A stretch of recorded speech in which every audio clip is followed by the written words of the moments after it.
आप सभी को शुभ प्रभात। आज का जो हमारा विषय है वो है योग, स्वास्थ्य एवं स्वस्थि बोध। योग, हेल्थ एंड वेलबींग। तो आइए प्रारंभ करते हैं। सर्वप्रथम हम योग को समझते हैं।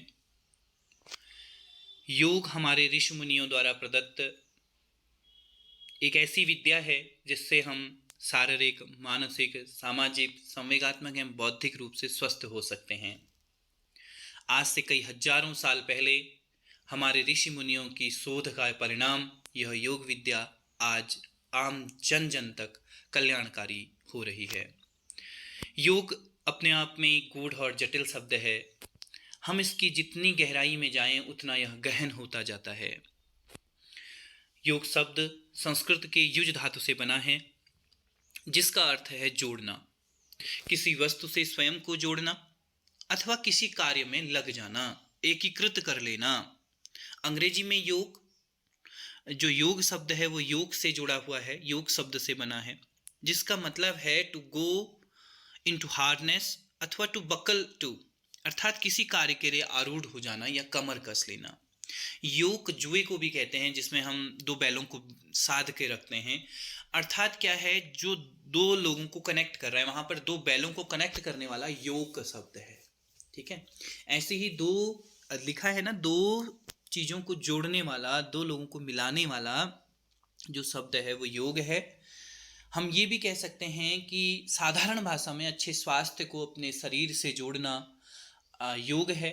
अपने अच्छे स्वास्थ्य के साथ अच्छे मन को, अपने शरीर के साथ मन को जोड़ना, अपने साथ अच्छे कर्तव्यों को, अच्छे कर्मों को जोड़ना योग है।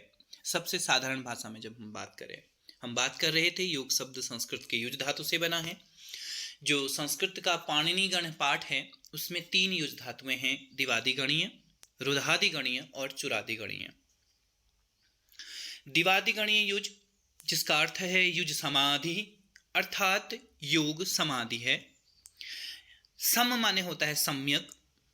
आ धन धो, अगर हम इसका प्रकृति प्रत्यय करते हैं तो हमें मिलता है सम धन आ धन ध धन की, तो ये सम माने होता है सम्यक। आ धन धा यानी ये है स्थापन, प्रकृति प्रत्यय हैं संस्कृत के। तो सम्यक स्थापन, जब हम किसी चीज का सम्यक रूप से स्थापन कर देते हैं तो वो समाधि की अवस्था है, जो दिवादि गणीय युज है। रुधादि गणीय युज में युजिर योगे युज्यते हसौ इति योगः, जो युक्त करे, जो मिलाए, जो जोड़े, वो योग है। चुरादि गणीय युज में वशीकृतस्य मनसः, मन को वश में करना क्या है, योग है। अपनी इंद्रियों को, अपने मन को वश में करना योग है। ये 3 प्रकार की युज धातुएं हैं।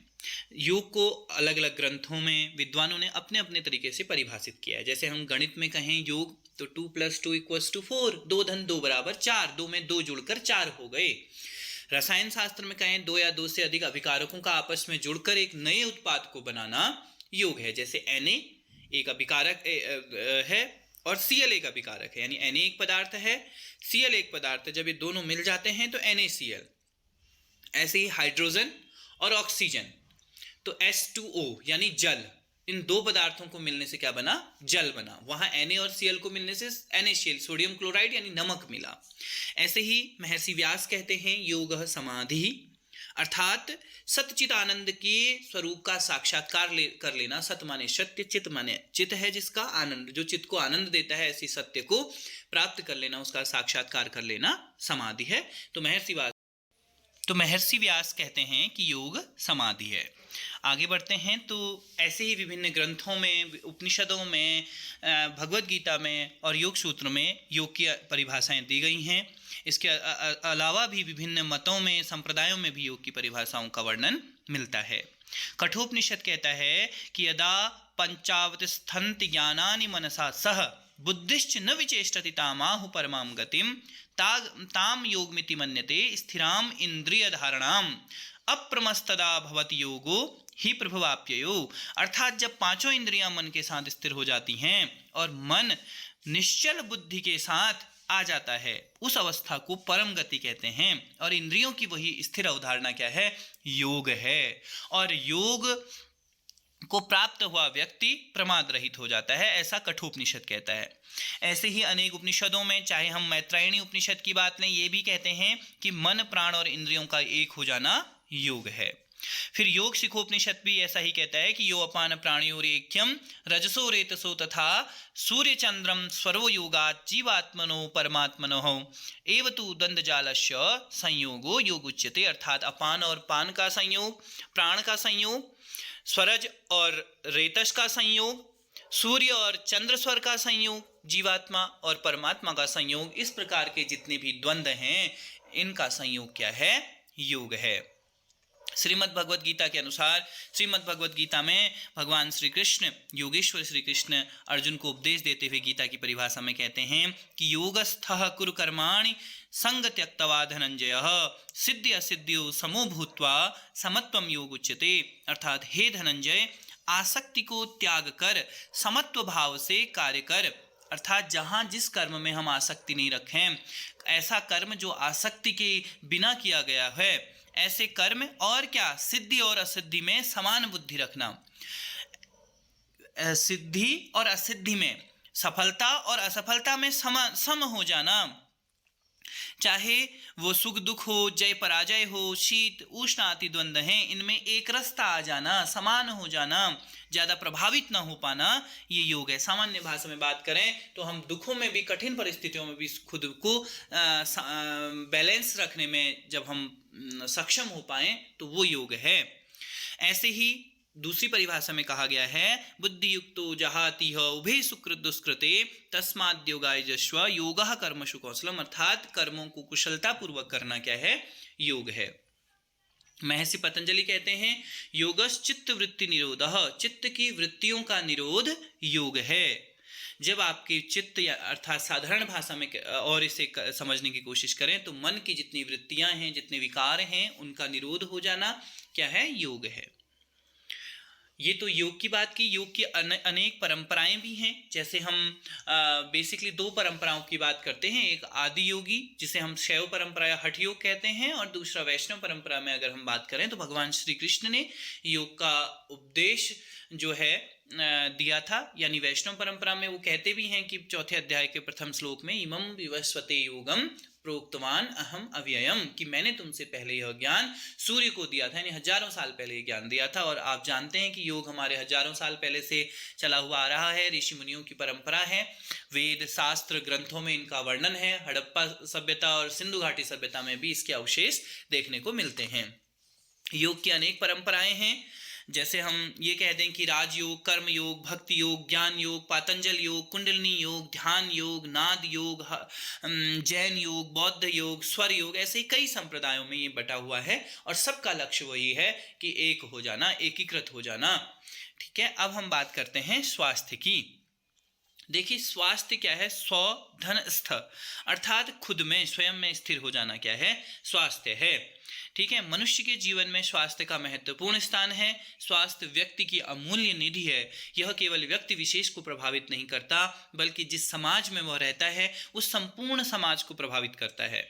स्वस्थ मनुष्य की सामाजिक उत्तरदायित्वों का निर्वाह कुशलता पूर्वक कर सकता है। यदि आप स्वस्थ हैं तो अपने आप सामाजिक उत्तरदायित्व हों, पारिवारिक उत्तरदायित्व हों, शारीरिक उत्तरदायित्व हों, आपके अपने स्वयं के उत्तरदायित्व हैं, आप उन्हें कुशलता पूर्वक कर सकते हैं।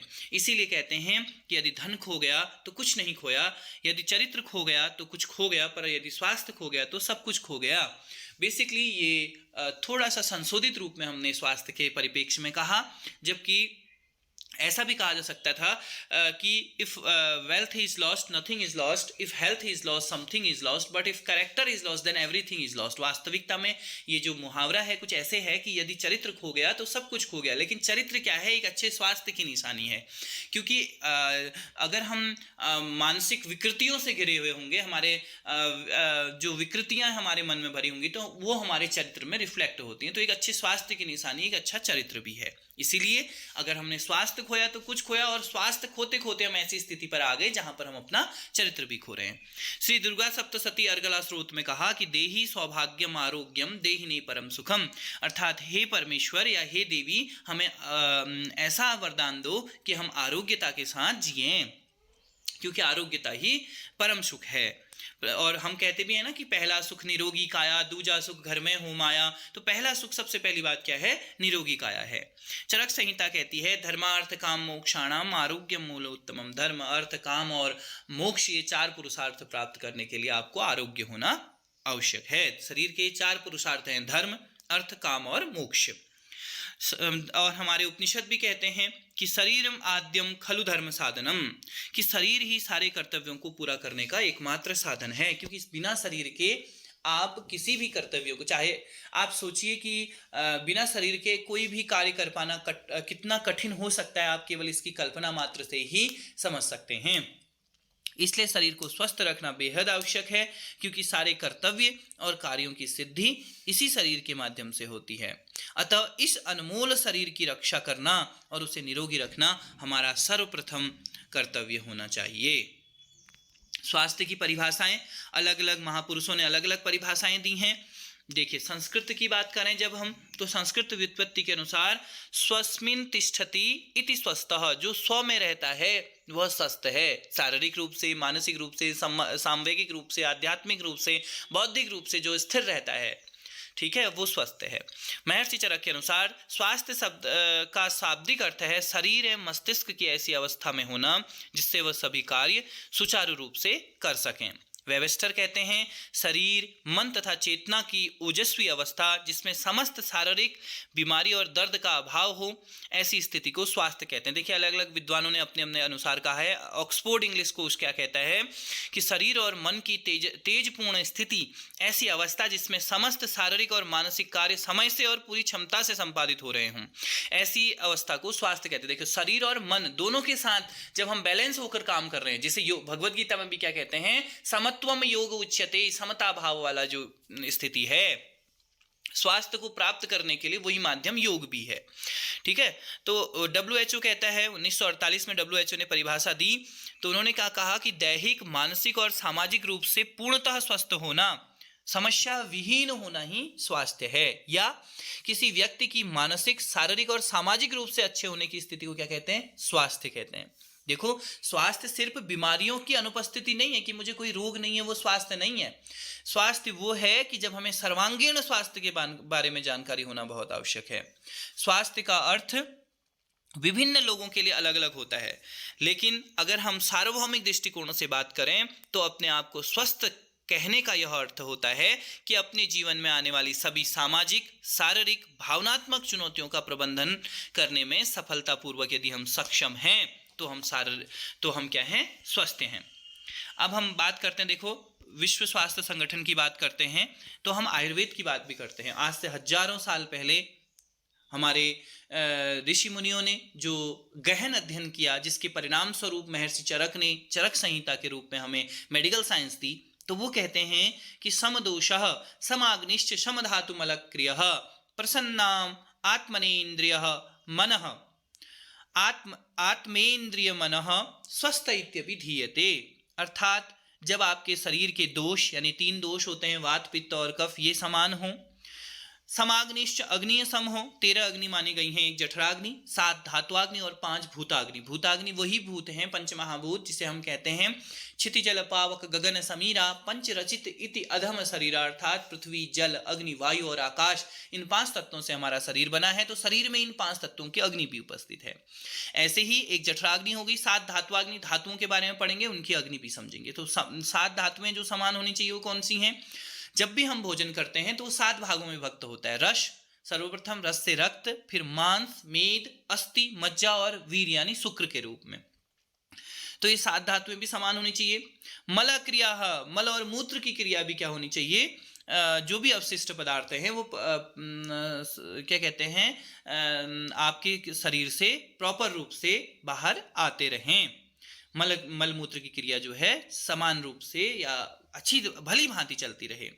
फिर क्या कहा? प्रसन्ना आत्मेन्द्रिय मनः, आत्मा और इंद्रिय मनः, अर्थात आत्मा यानी इंद्रियां, हम 5 ज्ञानेंद्रियों और 5 कर्मेंद्रियों की बात करते हैं। विज्ञान केवल 5 ज्ञानेंद्रियों की बात करता है, हमारा वैदिक साइंस 5 कर्मेंद्रियों की बात भी करता है। तो 10 इंद्रियां मानी गई हैं। ज्ञानेंद्रियां आंख, नाक, कान, जीभ और त्वचा, और कर्मेंद्रियां हाथ, पैर, मुंह उपस्थ और जननेंद्रिय अर्थात हाथ पैर मुंह और गुदा मार्ग और जननेंद्रिय जहां से हम संतानोत्पत्ति करते हैं। तो ये 10 इंद्रियां हो गई, इनके साथ मन भी और उसका स्वामी आत्मा। देखिए कहाँ तक स्पिरिचुअल यानी आध्यात्मिक स्वास्थ्य की तक हम बात कर रहे हैं। तो जब हम इन परिप्रेक्ष्यों में जाते हैं तो स्वास्थ्य की परिभाषा देखिए WHO 1948 में इस चीज को मानता है, लेकिन हमारे जो वैदिक शास्त्र हैं वो पहले से इस चीज को मानते हुए आए हैं। स्वास्थ्य के प्रमुख घटक शारीरिक स्वास्थ्य, मानसिक, सामाजिक और आध्यात्मिक स्वास्थ्य, इन्हें प्रमुखतया ये स्वास्थ्य के घटक हैं। शारीरिक स्वास्थ्य के क्या लक्षण होने चाहिए? आपकी त्वचा अच्छी हो, आंखें चमकदार हों, आपका चेहरा भरा हुआ हो, बाल काले हों, शरीर हष्टपुष्ट हो, आपको समुचित रूप से भूख प्यास लगती हो, आपकी सांस लेने की प्रक्रिया सही हो, आपको अच्छा नींद आता हो, कोई रोग न हो, मल मूत्र का सम्यक आप विसर्जन करते हो, आपका भार, आपकी लंबाई और आपकी मोटाई उचित हो। तो ये सारे शारीरिक स्वास्थ्य के लक्षण हैं। ऐसे ही मानसिक स्वास्थ्य के क्या लक्षण हैं? यदि आप आत्म मूल्यांकन कर पाते हैं, सही और गलत के ज्ञान का आपको विवेक है, आप समायोजन की शक्ति रखते हैं, आप आत्मनियंत्रण रखते हैं, जीवन के प्रति यथार्थवादी अगर आपका दृष्टिकोण है, आप खुश रहने की क्षमता है आपके अंदर, आप संवेदनशील भी हैं, आप समस्याओं के प्रति अपनी जिम्मेदारियों को भी समझते हैं, आप दूसरों के प्रति सौहार्द एवं सद्भावनाओं की प्रकृति आपके अंदर है, स्वयं के वास्तविकता का ज्ञान रखने की क्षमता आपके अंदर है, दृढ़ निश्चय का आपके अंदर गुण है, अनुभव से सीखने की क्षमता अगर आपके अंदर है, तो आपका मानसिक स्वास्थ्य ठीक है। ये मानसिक स्वास्थ्य की विशेषताएं हैं, द्योतक हैं। सामाजिक स्वास्थ्य की क्या विशेषताएं हो सकती हैं? अपने से बड़ों का मान सम्मान, दूसरों के प्रति मान सम्मान, हम अपने छोटों से कितना प्रेम से बात करते हैं, कितना प्रेम रखते हैं, अपनी भूमिका का सही निष्पादन कर पा रहे हैं या नहीं, अपने पारिवारिक सामाजिक समायोजन कर पा रहे हैं या नहीं, अपने कर्तव्यों का पालन कर पा रहे हैं नहीं, हमारे अंदर नेतृत्व की क्षमता होनी चाहिए, सही डिसीजन और सही दिशा, हम दूसरों को सही दिशा दे रहे हैं या गलत मार्ग पे ले जा रहे हैं, ये सामाजिक स्वास्थ्य है। हमारे परिवार के प्रति, अपने समाज के प्रति, अपने राष्ट्र के प्रति जो हमारे दायित्व है उनका क्या हम निर्वहन कर पा रहे हैं, क्या हम प्रेम, सद्भावना और कल्याण की भावना से ओतप्रोत हैं। तो ये जो है सामाजिक स्वास्थ्य की निशानियां हैं।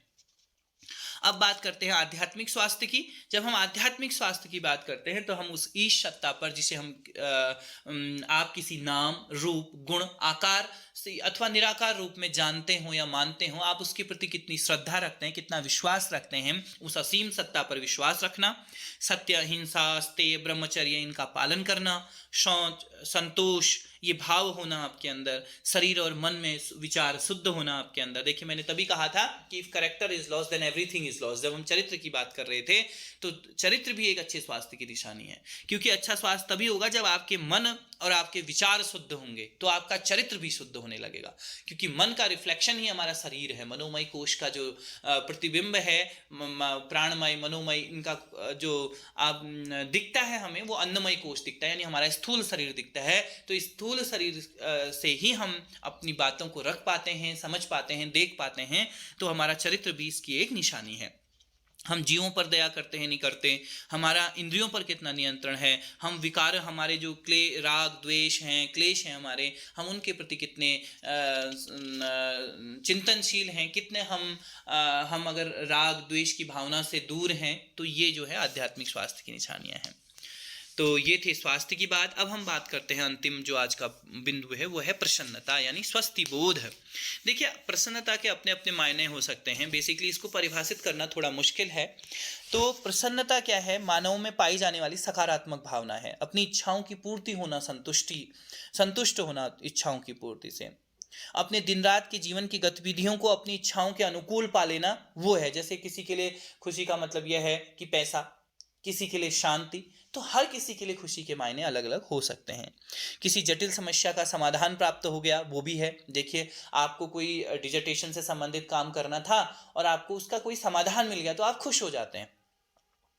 और दिन भर के कार्यों के बाद अगर आप अपने दोस्तों को समय दे पा रहे हैं, अगर आपको उसके अंदर खुशी है, देखिए मैंने कहा ना, खुशी के अपने अपने मायने हो सकते हैं प्रसन्नता के। किसी परिजन या मित्र की कामयाबी, आपके परिवार का कोई सदस्य किसी अच्छे व्यवसाय से जुड़ गया, किसी अच्छे पद पर सृजित हो गया, किसी अच्छे पद पर क्या कहते हैं, पदाधीश हो गया, या तो आपको क्या होता है, खुशी होती है उस बात की। किसी मनोरंजक कार्यक्रम, आपको किसी को देखिए व्यक्तिगत खुशी के मायने अलग अलग हो सकते हैं। किसी को क्या कहते हैं, मनोरंजन, ये सिनेमा देखना पसंद होगा, किसी को गाने सुनना पसंद होगा, किसी को डिस्को क्लब आदि में जाना पसंद होगा, तो ये व्यक्तिगत प्रसन्नता के मायने हैं। खुशी का उपयोग मानसिक एवं भावनात्मक अवस्थाओं के संदर्भ में किया जाता है जिसमें सकारात्मक या सुखद भावनाएं होती हैं जो संतोष को लेकर गहन आनंद तक होती हैं।